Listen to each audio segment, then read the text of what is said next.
ஒரு சின்ன வார்த்தைக்கு மனைவியை போட்டு மிருகத்தை அடிக்கிற மாதிரி அடிக்கிறது கிடையாது. சகிப்பு. சரி, அவள் ஏதோ ஒரு கோபத்தில் சொல்லிட்டு போனா விடு, பரவாயில்ல போ அப்படின்னு போயிடணும். சில தடவை விசேஷமாக பெண்களுக்கு வந்து அவங்களுடைய மாதவிடாய் நாட்களில் அவங்க கொஞ்சம் ஸ்ட்ரெஸ்டாக தான் இருப்பாங்க. கோபம் வச்சு எதாவது ஒன்று போட்டிங்கன்னா கடுகை கொண்டு போட்ட மாதிரி தான் போடன்னு புரியும். இவ்வளோ சூடாக இருக்குதே பானைன்னு பார்த்தா அவங்களுக்கு சரீர பிரச்சனைகள், அவங்களுக்கு இருக்கிற போராட்டத்தில் நீங்கள் சொன்ன வார்த்தை நெருப்பில் ஊற்றின எண்ணெயை மாதிரி இருக்கும். சரி, புரிஞ்சுக்கிட்டு அமைதியாக போயிடணும். விடுப்பா, அப்படி தான் இருப்பாங்க, ஹார்மோன்ஸு பேசுது விடு அப்படின்னு போயிடணும்.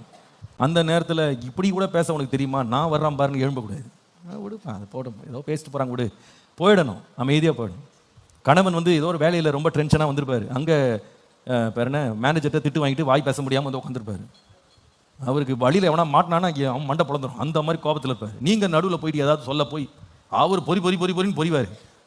என்னங்க இப்படி பூகம்பம் மாதிரி பொரியிறாரு அப்படின்னா புரிஞ்சுக்கணும். சரி, ஏதோ டென்ஷனில் வந்திருக்கிறாரு, என்ன பிரச்சனைன்னு தெரில, ஏதோ ஒரு இதில் ஒரு அழுத்தத்தில் வந்து உட்காந்துருக்கிறாருனோடனே நீங்கள் கொஞ்சம் அமைதியாக போய்ட்டு ஒரு வடை சுட்டு காப்பி எடுத்துகிட்டு வந்து கொஞ்சம் பொறுமையாக கொடுத்தீங்கன்னா அந்த சூட்டை என்ன பண்ணலாம், கொஞ்சம் தணிக்கலாம். இப்படி தான் வாழ்க்கையை வாழ்ந்துக்கணும். என்ன பண்ணுறது, ஒரு நாள் பேசின வார்த்தைக்காக வாழ்க்கையே நிறுத்தணும்னு நினச்சிங்கன்னா வாழ்க்கையே வாழ முடியாது. சகிப்பு ரொம்ப தேவை.